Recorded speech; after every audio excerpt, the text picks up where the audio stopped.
अरे सुबह के 9 बज गए और ये हवेली वाले अभी तक नहीं उठे। अरे इस वक्त तो रसोई घर में भी इतनी चहल पहल होती है। और छोटी बीबी जी और बड़ी बीबी जी कहाँ है सब लोग? बीबी जी, साहेब, बीबी जी। लगता है रात के कार्यक्रम की वजह से ज्यादा थकान हो गई, इसीलिए नहीं उठ पाए। चलो चंपा रानी, तुम्हें उठाना पड़ेगा जाकर, भले ही फिर डांट पड़ जाए। बीबी जी, साहेब, बीबी जी उठिए, 9 बज गए। बीबी जी, बीबी जी।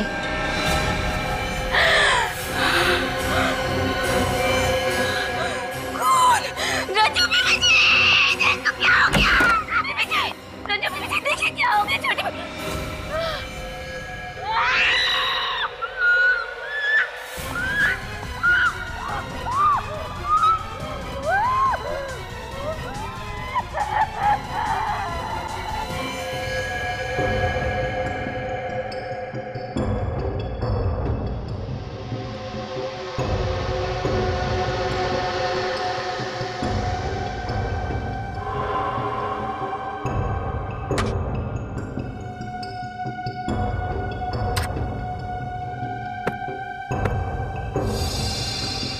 ना कोई खून खराबा और ना ही कोई हाथापाई, सिर्फ गले पर चोट के हरे निशान। सर, इन चारों को भी वैसे ही मारा गया है, रुमाल में पत्थर बांधकर। पहले शालिनी, फिर रूहान और अब ये चारों। सर, पूरा घर साफ कर दिया, रुपए पैसे गहने सब लेके कुछ भी नहीं छोड़ा। मुझे नहीं लगता है किसी एक आदमी का काम हो सकता है। चोरी, लूट और फिर खून। सर, अब इन लोगों का स्टाइल थोड़ा थोड़ा मेरी समझ में आ रहा है। ये लोग छोटे शहरों में अपना शिकार करते हैं ताकि किसी की नजर में ना आए। देखिए, क्या आप बता सकती हैं कि कल रात को आपने इस घर में किसी को आते जाते हुए देखा था? कोई मेहमान या फिर कोई और? साहब, कल 8 बजे तक तो हम इसी घर में काम कर रहे थे। हमने रात के बर्तन साफ किए, सबके बिस्तर लगाए और फिर हम पांचों घर से बाहर साथ में ही निकले थे। साहब, पांचों मतलब? बड़ी मेम साहब, छोटी मेम साहब, बड़े साहब, छोटे साहब और हम। मतलब कल शाम को ये चारों कहीं बाहर गए थे? वो लोग कोई नाटक देखने के लिए गए थे। नाटक? कौन सा नाटक? महाभारत कला भवन नाटक मंडली का। मैं भी वहीं पे था। तुमने उन चारों को वहां पर किसी अनजान आदमी से बात करते हुए देखा था? नाटक खत्म होने के बाद चारों मंडली वालों से मिलने के लिए रुके थे, उनकी तारीफ करने के लिए। और बातों ही बातों में उन्होंने कला मंडल कंपनी को 50,000 रुपए देने का वादा भी किया था।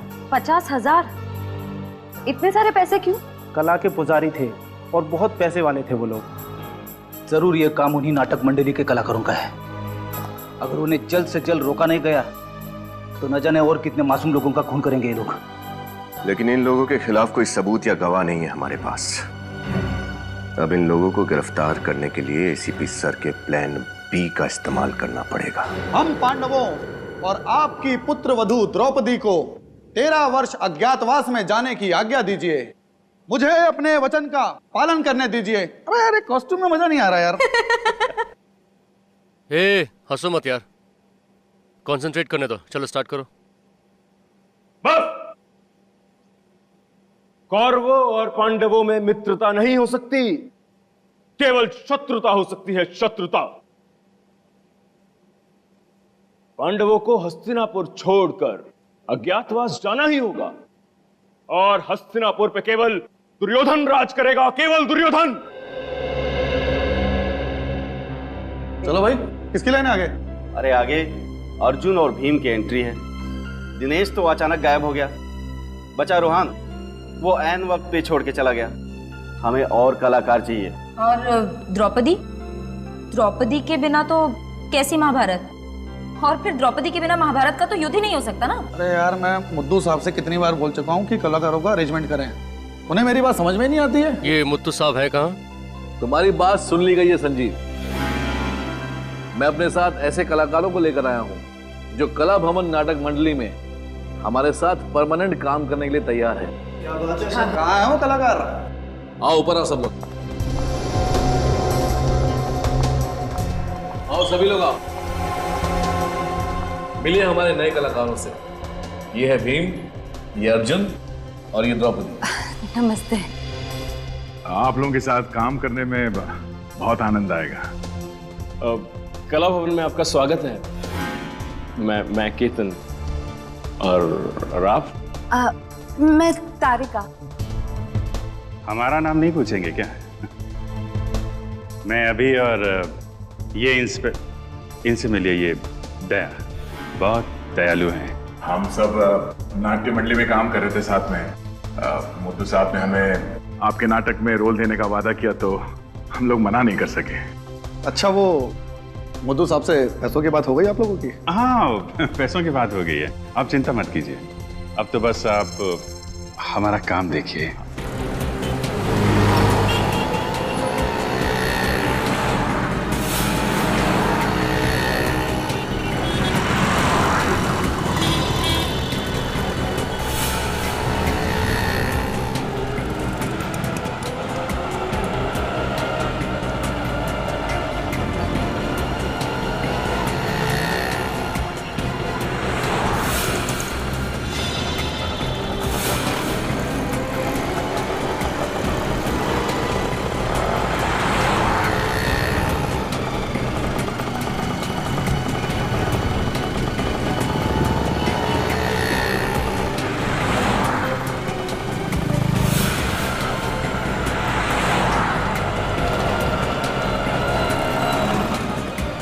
सर कुछ भी नहीं मिला, कुछ पता नहीं चला। सर इस तरफ तो नहीं है।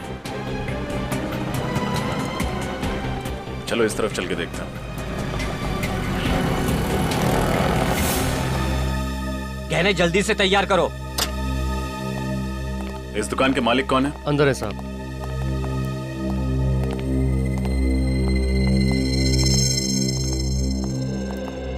कहिए, मैडम के लिए अच्छा सा हार दिखाऊं?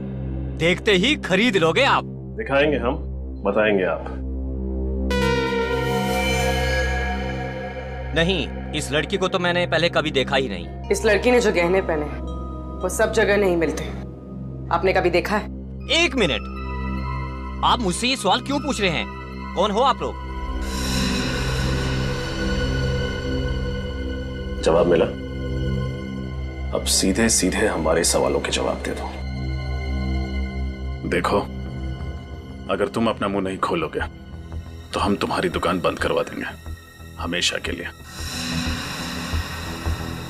इस फोटो में जो गहने का डिजाइन है, ये गहना आपकी दुकान पे बेचा गया है ना? नहीं साहब, ये गहने तो मैंने खरीदे ही नहीं, पक्का। कमाल है, फोटो ढंग से देखा भी नहीं और आपको पक्का पता है कि आपने ये गहना नहीं खरीदा। याददाश्त अच्छी है आपकी। सेठ जी, बाद में देख नहीं रहे हो, मैं साहब लोगों के साथ बात कर रहा हूँ। चलो। एक बात बताइए, जब आप गहने खरीदते हैं तो आप उसका भाव कैसे लगाते हैं? सबसे पहले वजन किया जाता है, ये जानने के लिए कि सोना कितना तोला है, और उसके बाद फिर चेक किया जाता है, ये जानने के लिए कि सोना खरा कितना है, और फिर जैसा ग्राहक वैसा दाम। पहले फुटबॉल खेलते थे ना?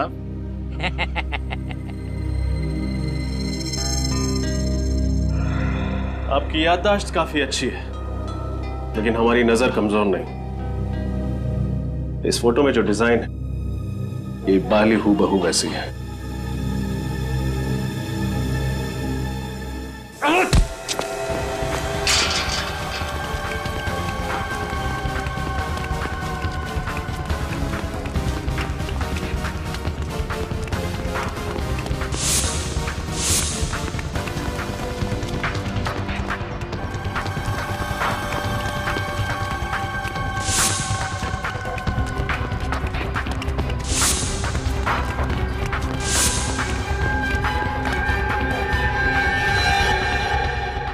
जल्दी कहाँ गायब हो गया?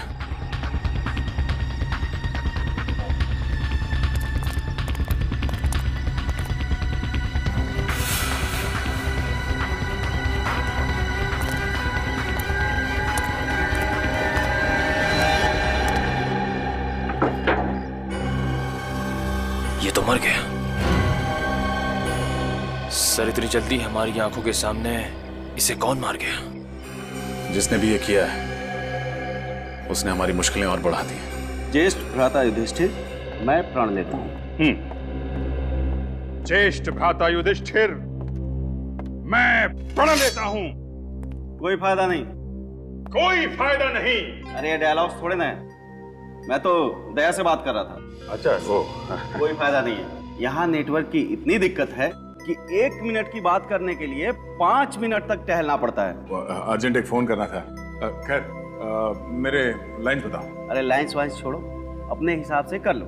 कॉस्ट्यूम्स ट्राई कर लो तुम आराम से। वैसे मुझे लगता नहीं है कि आप लोगों ने इससे पहले ऐसे ऐतिहासिक और सांस्कृतिक नाटकों में काम नहीं किया है। हमने किया है, कई बार ऐसे किरदार निभाए हमने, तभी तो इनका निशाना अचूक अर्जुन जैसी और मेरी ताकत भीम जैसी। क्या है ना, अभी पहली बार आप लोगों के साथ काम कर रहे हैं ना, एक बार जान पहचान होगी तो फ्लो में आ जाएगा। वैसे आप लोग तो काफी समय से एक दूसरे को जानते होंगे, मतलब जम गई होगी आपस में, है ना? नहीं नहीं, ऐसा कुछ नहीं है। हमें एक दूसरे से कुछ लेना देना नहीं है। वो तो मुड्डू साहब है कि सबको जोड़ के रखते हैं। अच्छा, तो मतलब आप में से वो चोरी करने वाला और खून करने वाला ठग कौन है, वो तो आपको भी नहीं पता होगा। हमें पता होता तो सीआईडी को नहीं बता देते। जी हाँ, द्रौपदी की कॉस्ट्यूम तारिका को हो गई। कॉस्ट्यूम तो बिल्कुल फिट है, लेकिन ये विग आप देख लीजिए, थोड़ा विग में शायद थोड़ा कुछ प्रॉब्लम। इस कॉस्ट्यूम और विग की दुनिया से तो मेरी फोरेंसिक लैब और केमिकल से बेहतर है। क्या बात है, मैं मदद करूं कुछ? नहीं It's okay. अरे वाह भाई साहब वाह, आप तो सर्वगुण संपन्न मालूम पड़ते हैं। औरतों के बाल बनाना भी जानते हैं आप? पहले लेडीज ब्यूटी पार्लर में काम करते थे क्या?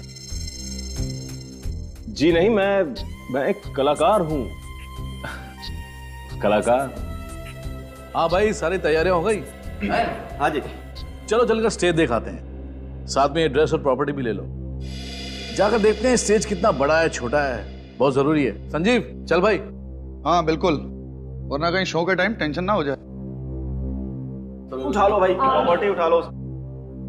चलो चलो चलो। मैं यही रुकती हूँ। हाँ? क्यों? वो एक्चुअली मेरे डायलॉग्स ठीक से याद नहीं हुए, तो सोचा थोड़ी प्रैक्टिस कर लूँ यहाँ बैठ के। वो शाम को शो है और कुछ गड़बड़ हो गया तो पूरा शो खराब हो जाएगा, है ना? हाँ, अच्छा कह रही है। आप याद करो, हम लोग चलते हैं। चलो भाई, सब लोग लेके चलते हैं।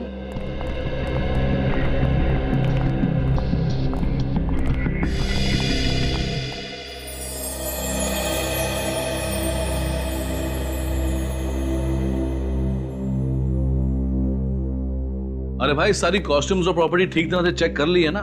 ध्यान से, कोई भी चीज छूटने ना पाए। शो में किसी भी किस्म की गड़बड़ी नहीं होनी चाहिए, ठीक है ना?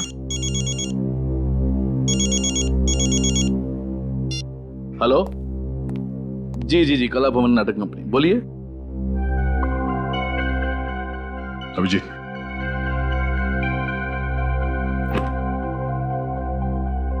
ये देखो रुमाल। इनका महाभारत के नाटक में क्या लेना देना?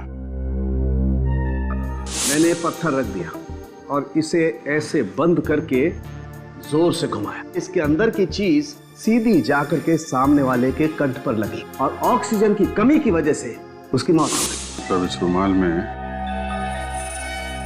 पत्थर बांध के खून किया जाता है। खूनी इन कलाकारों में से ही कोई है। कोई चक्रव्यूह रचना पड़ेगा खूनी को पकड़ने के लिए।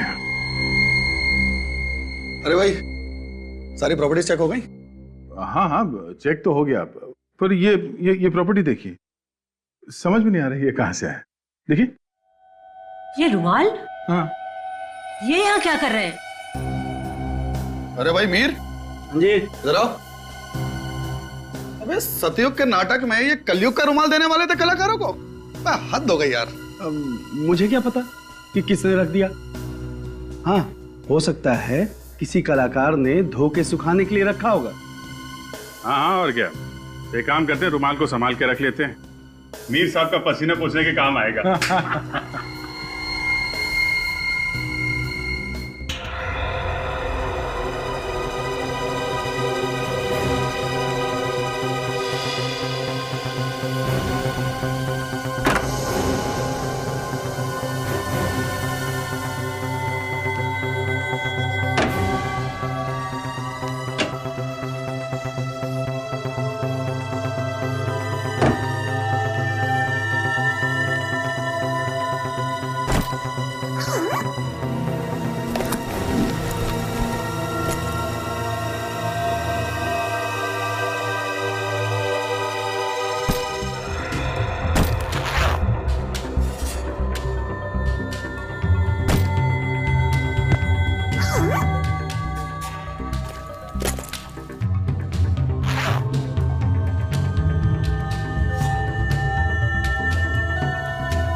ये क्या है? लॉज के bills, RK lodge Keshwar, Bappa lodge Velapur,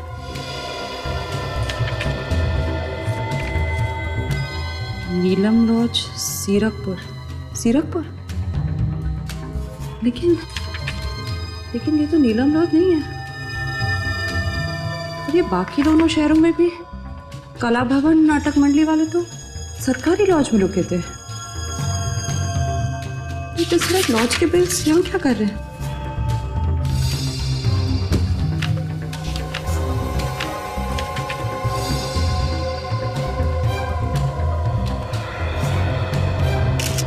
वो सोने के गहने जो तुम तोड़ रहे थे वो दिवाकर जी की बेटी शालिनी के थे, तो बताओ किसने चुराए वो गहने? किसने मारा शालिनी को? साहब मैं तो बस कारीगर हूँ साहब, मुझे कुछ नहीं मालूम था। झूठ बोल रहे हो तुम। बताओ कौन है वो जिसने तुम्हारे सेठ जी का खून किया, और उस लड़की का भी जिसने गले में स्कार्फ पहना था? नहीं साहब, मैं किसी भी खून के बारे में कुछ नहीं जानता हूँ साहब। और उस आदमी के बारे में क्या जानते हो जिसकी एक आंख पत्थर की है? साहब हमेशा एक पत्थर की आंख वाला आदमी लूट का माल बेचने दुकान पे आया करता था, मगर इस बार वो लड़की आई थी गहने बेचने साहब। तो लड़की ने गहने बेचे या नहीं? हाँ साहब बेचे ना। सेठ जी से पैसे लेकर वो जल्दी में निकल गई, और थोड़ी देर बाद वो पत्थर की आंख वाला आदमी आया। सेठ जी ने जैसे ही उसे बताया कि वो लड़की पैसे लेके गई है, वो आदमी आग बबूला हो गया साहब। धोखा सचिन, एक दूसरे को धोखा दे रहे थे। पहले रूहान ने अपने साथियों को धोखा दिया, और अब उस लड़की ने रूहान को। वो लड़की जब मुंबई आती थी तो कहाँ रुकती थी, तुम्हें पता है? वो तो नहीं पता, हाँ, लेकिन वो जब भी सेठ जी की दुकान पे आती थी तो ऑटो वाले को 15 रुपए देती थी। छुट्टा तो उसके पास कभी होता ही नहीं था, हमेशा मुझसे ही लेकर देती थी। 15 रुपये? ऑटो रिक्शा का भाड़ा 15 रुपये होता था? इसका मतलब है ये लड़की जरूर कहीं वहीं आसपास किसी लॉज में रहती थी इस दुकान से। सचिन पता लगा। क्या मतलब है इस बात का, मुझे बताओ कि तुम लोगों को पैसे नहीं मिलेंगे तो तुम शो नहीं करोगे? मैं सिर्फ पैसों के लिए काम कर रही हूँ, कोई समाज सेवा नहीं कर रही हूँ। सबको पैसे मिल जाएंगे, तुम्हें भी पैसे मिल जाएंगे। लेकिन मुथु साहब आप पैसे लाएंगे कहाँ से? उसकी कोशिश मैं कर रहा हूँ। संजीव समझाओ इनको, मैं इन सबको। देखो मुझे इनके बैग में से लॉज के बिल्स मिले, ये देखो। इसका मतलब कोई है जो कला भवन नाटक मंडली का पीछा कर रहा है। जिस शहर में ये मंडली गई उसी शहर में उसी तारीख को ये अनजान लोग लॉजेस में जाके ठहरे थे। लेकिन ये बिल्स यहाँ पे आए कैसे? लॉज में जाके पता करना पड़ेगा कौन है ये लोग और इनका मकसद क्या है। एक मिनट। Hello hello. तो होंगे कहीं का। मुझसे बोला यहाँ पे नेटवर्क नहीं मिलता, खुद फोन पे बात कर रहा। देखो दया, कौन सा नेटवर्क है इसका।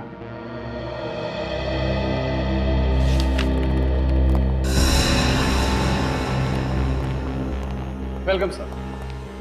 सर हमारे यहाँ कम से कम और ज्यादा से ज्यादा रेट का हर तरह का रूम मिलेगा, और वो भी फुल फैसिलिटी के साथ। तो बोलिए कैसा कमरा चाहिए आपको? रूम नहीं चाहिए, रूम में जो रहा था उसके बारे में जानकारी चाहिए। जानकारी? क्यों? सीआईडी?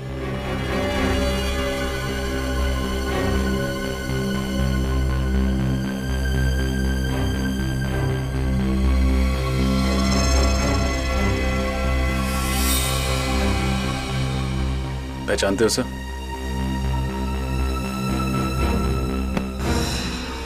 नहीं साहब, मैंने इसको कभी नहीं देखा।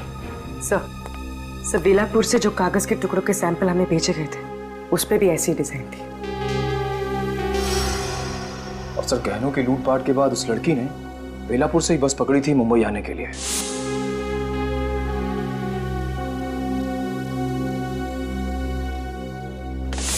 सर इसका मतलब वो लड़की इस लॉज में आई थी।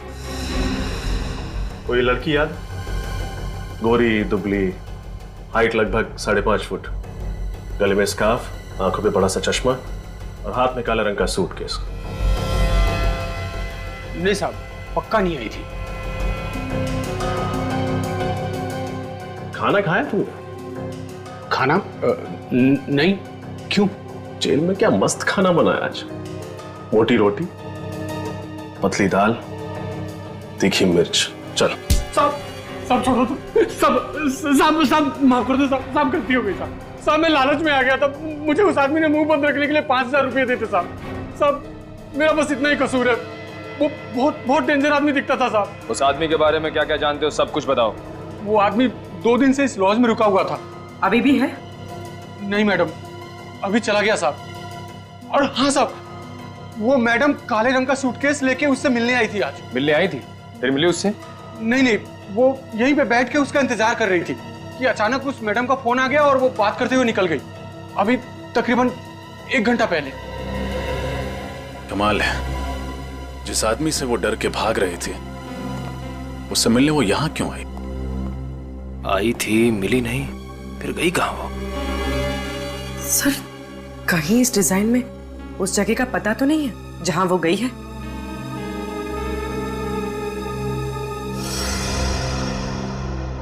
SVR रोड, भूरा चौक।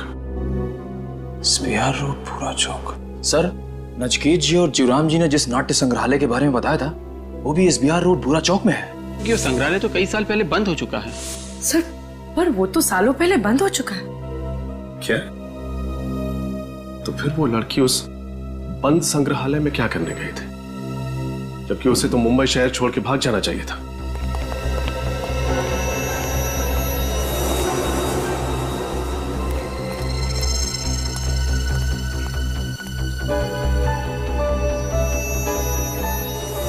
बोलो।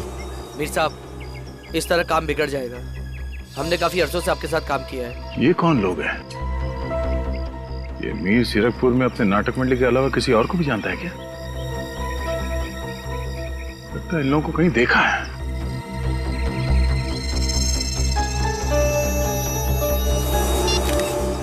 तुम लोगों को यहाँ नहीं आना चाहिए था। हमें हमारा हिस्सा चाहिए। हिस्सा मिल जाएगा, पहले ये काम कर दो, उसके बाद चलो जाओ यहाँ से। लगता है ये वही लोग हैं जो अलग अलग लॉज में नाटक मंडली के नाम से रुकते हैं और जगह जगह जाकर लूटपाट करते हैं।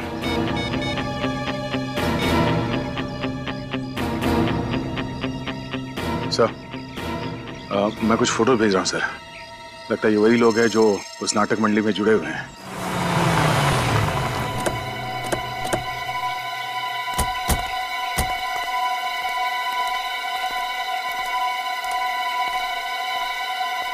दरवाजा तो खुला पड़ा है।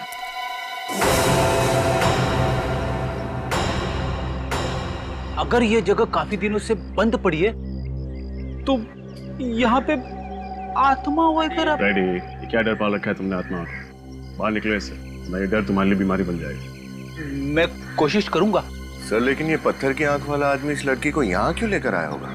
शायद यहाँ पे पैसों का बंटवारा करने आए होंगे। चलो अंदर चल के देखते हैं।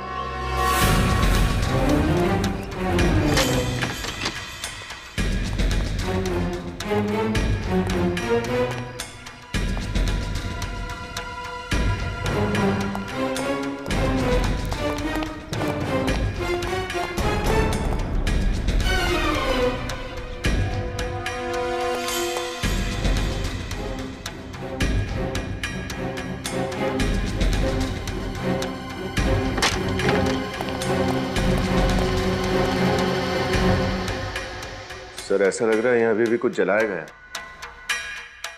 फैल जाओ, देखो कौन है, ध्यान से।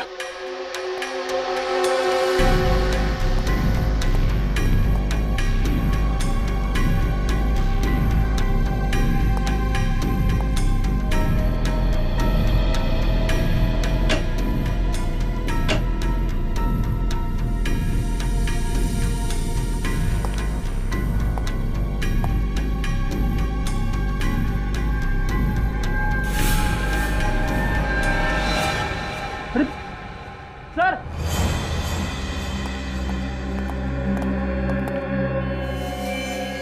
ये तो वही लड़की है जिसे हम ढूंढ रहे थे। श्रेया,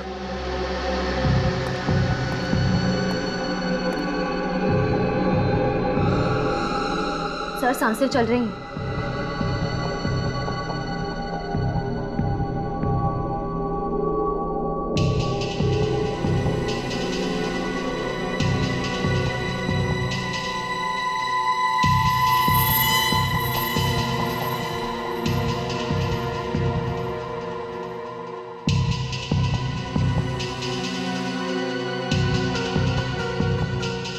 आराम से, आराम से।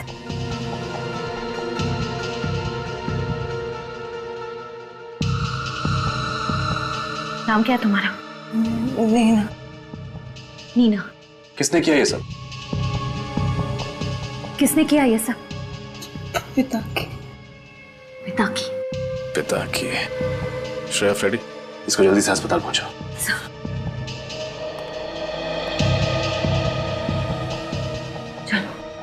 संभल के।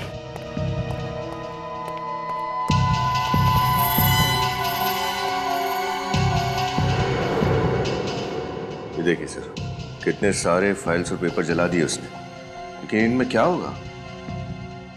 कुछ तो है जो पिता की जलाकर खत्म करना चाहता था। देखते हैं।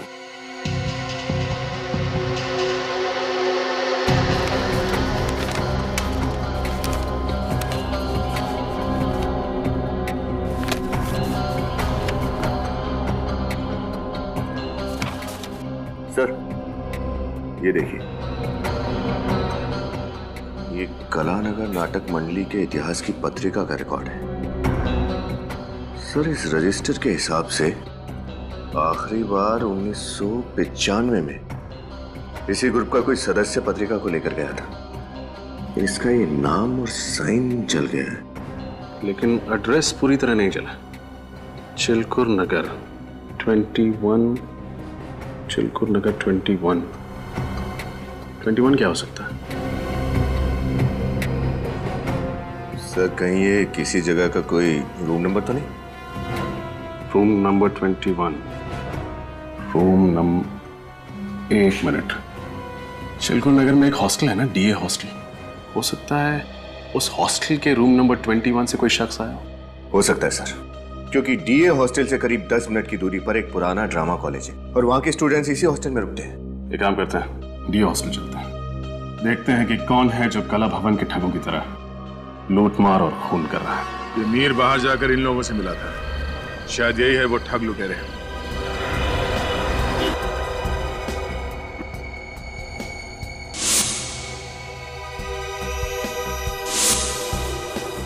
अच्छा, तो ये ठग लुटेरे नाटक मंडली के साथ साथ घूम रहे हैं। जहाँ जहाँ ये नाटक मंडली जाती है, ये लोग वहीं वहीं पे लॉजेस में जाके ठहर जाते हैं, कहीं रिश्तेदार बन के और कहीं गवाह बन के अपना काम कर रहे हैं। वो बिल्स कौन जमा कर रहा है उसके बारे में अभी तक कुछ पता नहीं लगा। समीर पे ही नजर रखते हैं, सब पता चल जाएगा। घबरा मत भांजे, जब तक तुम्हारा शकुनी मामा जीवित है ना, तब तक पांडवों की कोई चाल नहीं चलेगी। अरे यार इस बार मुड्डू साहब से पैसे ले लेने हैं, मैं बता रहा हूँ। बोला तो है, बात तो की है उस दिन, पैसे तो देंगे। अच्छा मुझे ये बता, ये शकुनी मामा का अंगरखा और केस तैयार हो गए क्या? हाँ तैयार हो गए, तैयार हो गए। हाँ हाँ हो गया। और ये लाइट वाले दादा को बोल दिया कि द्रौपदी की एंट्री के लिए मुझे लाल लाइट चाहिए? सुबह ही बोल दिया था। बोल दिया था? हो गया। चल चल, thank you.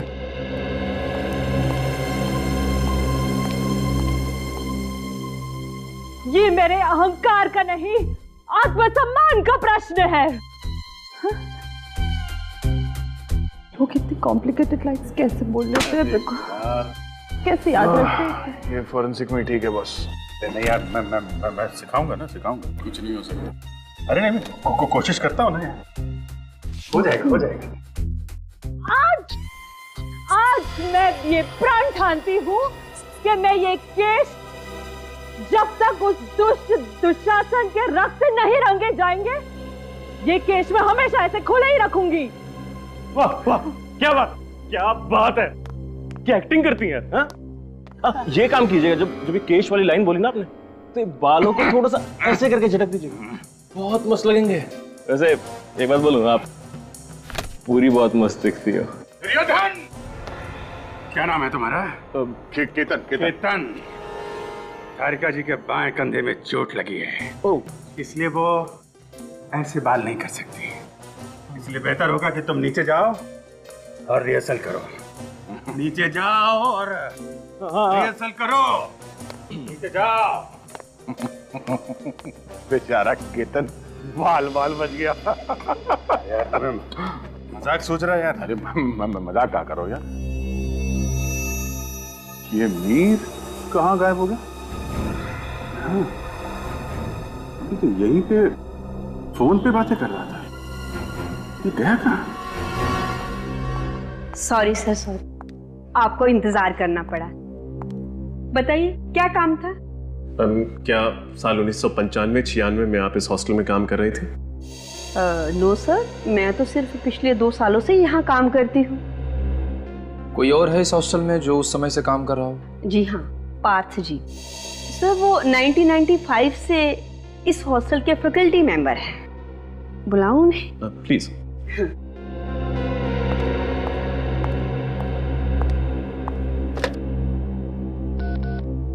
Partha ji, CID officers आए हैं, आपसे कुछ पूछना चाहते हैं।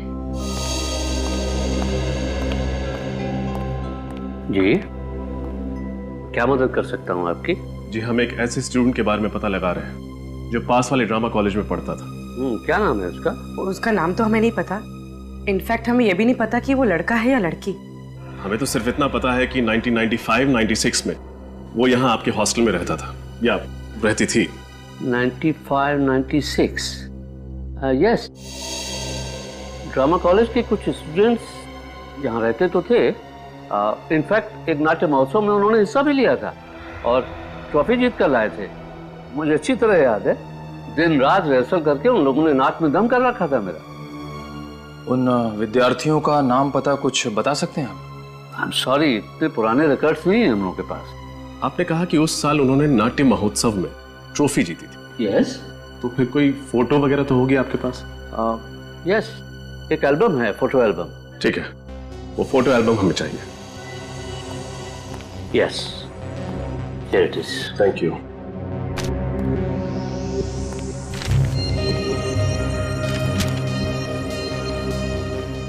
ओह, तो ये है।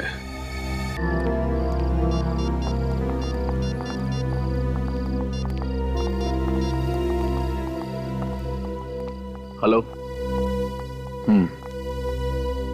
क्या तुम्हें 50,000 रुपए बतौर कमीशन चाहिए? दिमाग खराब हो गया तुम्हारा। कहां से लाऊं मैं इतने पैसे? मेरे कलाकार मुफ्त में काम नहीं करेंगे, बिल्कुल नहीं करेंगे। नहीं करना मुझे तुम्हारा शो, नहीं करना। जाओ। पता नहीं कहां कहां से आ जाते। नमस्कार जी। नमस्ते। आप ही कला भवन नाटक मंडली के मैनेजर हैं? जी हाँ, मैं ही मैनेजर हूँ। बताइए। बहुत ही अच्छा अभिनय करते हैं आपके कलाकार। जी शुक्रिया, वो तो है। मैनेजर साहब, ये कुछ रुपए लीजिए, हमें आपका एक शो करवाना है। जी हाँ, हम लोग जरूर शो करेंगे। बस आप डेट और टाइम बता दीजिए, हम जरूर शो करेंगे। देखिए, टाइम और डेट हम आपको बहुत जल्द बता देंगे। अच्छा, नमस्कार। जी नमस्कार।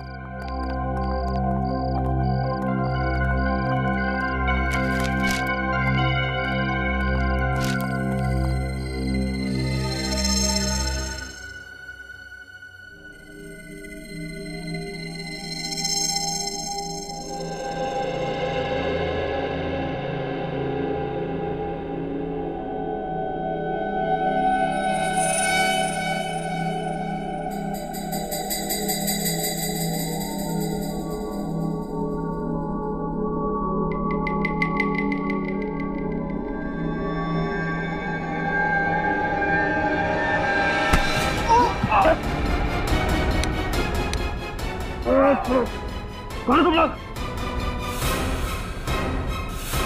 सीआईडी। सीआईडी? पत्थर से झटका देकर लोगों को मारते हो ना तुम लोग, अब हमारा झटका देखना। हम पर भरोसा करने के लिए बहुत बहुत शुक्रिया। अगर आज आप लोग हिम्मत नहीं दिखाते तो हम लोग इन ठगों को कभी भी रंगे हाथों नहीं पकड़ सकते थे। अच्छा, तो तुम लोग की चाल थी हमें पकड़ने के लिए? हाँ, हमें पहले ही पता चल चुका था कि तुम लोग 1890 के नाट्य कलाकारों की एक कला का सहारा लेकर ये घिनौना काम करते हो, लोगों को लूटते हो, उनका खून करते हो। तो बताओ, कहां है तुम्हारे बाकी के साथी और कौन है तुम्हारा बॉस जिसे इतिहास दोहराने का बहुत बड़ा शौक है? हमें नहीं पता आप किसकी बात कर रहे हैं। मीर और पिता की तुम्हारे साथी है ना? बोल। हाँ, मीर और पिता की दोनों साथ में ही हैं, मगर क्या?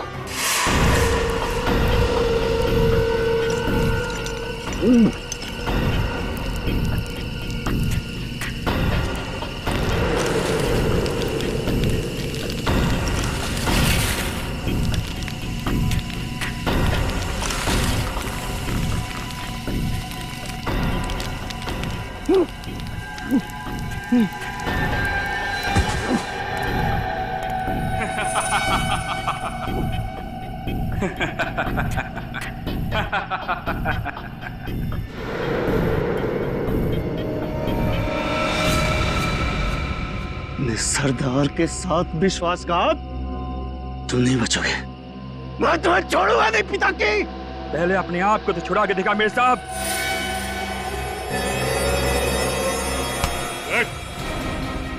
मीर साहब के वर्तमान की चिंता छोड़ और अपने भविष्य की चिंता कर तू, जो जेल की सलाखों के पीछे कटने वाला है। जा। मीर साहब, तुम्हारा नाटक खत्म, अब हमारे नाटक से पर्दा खुलेगा। भयंकर भयानक अपराध हुआ था युधिष्ठिर से। अपनी अर्धांगिनी को शयन कक्ष से चौपाट तक लेकर आया था वो। पश्चाताप का आभास तो हो रहा था, परंतु क्या द्रौपदी उन्हें क्षमा करेगी?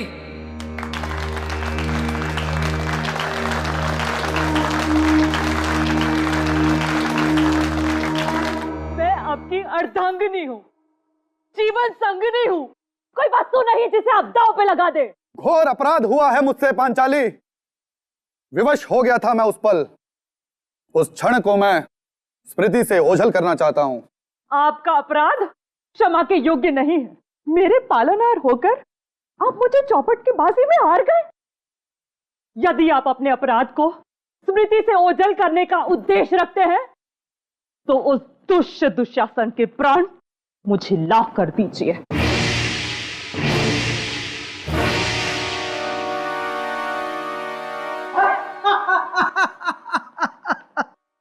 ओ द्रौपदी, जिसका स्वयं कोई सम्मान नहीं, वो क्या किसी के प्राण निकाल पाएंगे? तुम्हारे पांचों प्राणनाथ ने तुम्हें अनाथ बना दिया है। यदि मांगना ही है तो मुझसे मांगो। इन कायरों से मांगोगी तो केवल दरिद्रता एवं अपमान ही पाओगी। इस भ्रम में मत रहना। यदि चौपड़ में हमारी हार हुई है तो हमारा बाहुबल निर्बल हो गया है। तुम्हारी कटु वाणी जिस मुख से निकली है उस मुख का मुखारबिंद मैं नष्ट कर दूंगा दुशासन। मैं पांचली आज ये प्रण लेती हूँ कि जब तक ये दुष्ट दुशासन के रक्त से अपने केश न रंग दूं, मैं अपने केश हमेशा खुले ही रखूंगी। मैं तुमसे वादा करता हूं पांचाली, इस दुशासन की छाती चीर कर इसका लहू निकाल लूंगा मैं। यह सब क्या अनर्थ हो रहा है? इस दुर्भाग्यवश परिस्थिति की उपज मेरे ही कारण हुई है। सत्य वचन भ्राता युधिष्ठिर, सत्य वचन। असली अपराधी आप हो, इसलिए केवल दंड आपको ही प्राप्त होना चाहिए। डायलॉग भूल गया क्या? ना अर्जुन ना, मैं नहीं, हम सब द्रौपदी के अपराधी हैं। हम सब ने मिलकर उसे चौपड़ के दांव पर हारा है। हम आपके आज्ञाकारी हैं, आपकी आज्ञा का पालन करते हैं बड़े भैया। हाँ, असली अपराधी तो आप ही हैं। ये अपराध की उपज आप ही के दिमाग में आई थी। ये दोनों अर्जुन और भीम मेरे नाटक की वाट लगा देंगे। नितिन, नितिन, इससे पहले कि पब्लिक हमारे ऊपर अंडे और टमाटर फेंके, तुम एक काम करो, द्रौपदी को यहां पर ले आओ और युद्ध का ऐलान कर दो। रुक जाओ पांडु, तुम में से असल अपराधी कौन है इसका निर्णय तुम लोग बाद में कर लेना, परंतु अभी मैं द्रौपदी को अपने साथ लेके जा रहा हूं। तत्पश्चात नहीं, निर्णय अभी ही होगा। द्रौपदी, ये अर्जुन तुम्हारा और अपमान नहीं होने देगा। भ्राता भीम, दुशासन को समझा दो। जो आ गया भ्राता, हमें चल।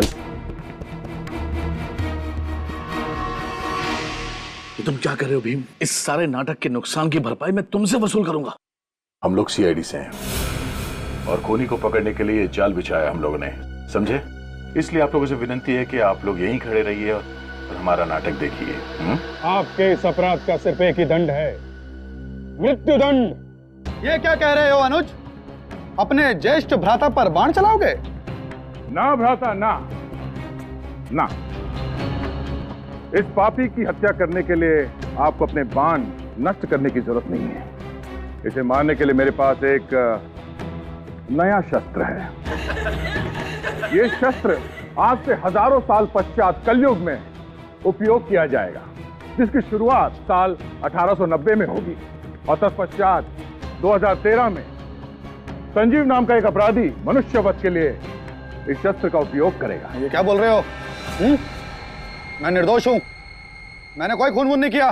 झूठ मत बोलिए भ्राताश्री, हमारे पास केवल साक्ष्य ही नहीं, साक्षी भी हैं। मतलब सबूत ही नहीं, गवाह भी हैं। गवाह पेश किए जाएं। तो कौन हो तुम लोग? सीआईडी ऑफिसर अभिजीत, दया और फॉरेंसिक एक्सपर्ट डॉक्टर तारिका। तुम्हारे गुनाहों का पर्दाफाश हो चुका है संजीव। पिताकी और मीर ने तुम्हारे खिलाफ बयान दे दिया है। अरे भ्राताश्री,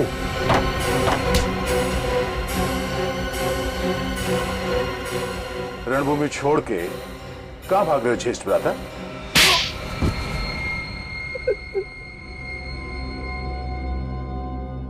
सर, कला भवन नाटक मंडली चलाने के लिए पैसे चाहिए थे सर।